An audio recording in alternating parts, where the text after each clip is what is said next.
தளபதி விஜய் வராப்ல. ஆனா நல்லதெல்லாம் எல்லாமே வந்து மக்களுக்கு தொண்டர்கள்லாம் வந்து நல்லதுதான் பண்றாங்க. அதாவது வந்து வண்டி வாகன போக்குவரத்து போறது, ஆம்புலன்ஸ் போறதுக்கு எல்லாத்துக்குமே வந்து தொண்டர்கள்லாம் வந்து வழி கொடுக்குறாங்க.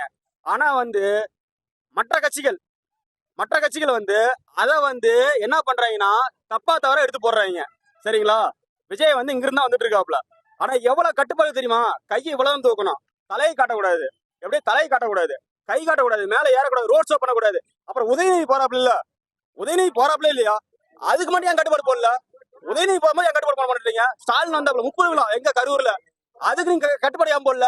எங்க ஸ்டாலின் எங்க இருந்து வந்தாப்ல ரோட் ஷோ பண்ணதுனா இது பண்ணாப்ல, பட்டாசு வெடிக்க கூடாது, அது பண்ணக்கூடாது, தொண்டரெல்லாம் வந்து ஒதுங்கி நிக்கணும் அப்படின்றீங்க. ஆனா விஜய்க்கு ஏன் இவ்வளவு கட்டுப்பாடு? ஏன் விஜய் பார்த்து பயப்படுறீங்களா? விஜய் பார்த்து பயப்படுறீங்களா?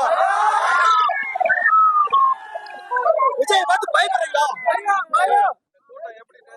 ஓ, இது வந்து 110 வரல இந்த கூட்டம் வந்து எல்லாம் அவன் காசு செலவு பண்ணி வந்துக்கிறோம். எல்லாருமே அவன் காசு செலவு பண்ணி எனக்கு வந்துக்கிறோம். யாரா ஒருத்தர் கேளுங்க, யாராவது ஓட்டு கேளுங்க. கோட்டர் கொடுத்தாங்க, பிரியாணி கொடுத்தாங்க, சாப்பாடு கொடுத்தாங்க, ஸ்நாக்ஸ் கொடுத்தாங்க. எங்க 30 கிலோ ஸ்நாக்ஸ் கொடுத்தாங்க.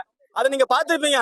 அதே வந்து விஜய் தொண்டர்ல வந்து ஸ்டூல வந்து சேலத்தை வந்து தூக்கி வச்சுட்டாங்க. அப்ப 30 என்ன பண்ணாங்க? 30 என்ன பண்ணாங்க? அதே தான் எடுத்து பண்ணாங்க. இவங்க பண்ண ஒரு நாயம், நாங்க பண்ண இது தப்பா? விஜய் மேல ஏன் தொடர்ந்து விமர்சனம் வைக்கிறீங்க? அதே மாதிரி சீமான் ஆமா கொஞ்சம் சீமான் ஏன் பயப்படுற?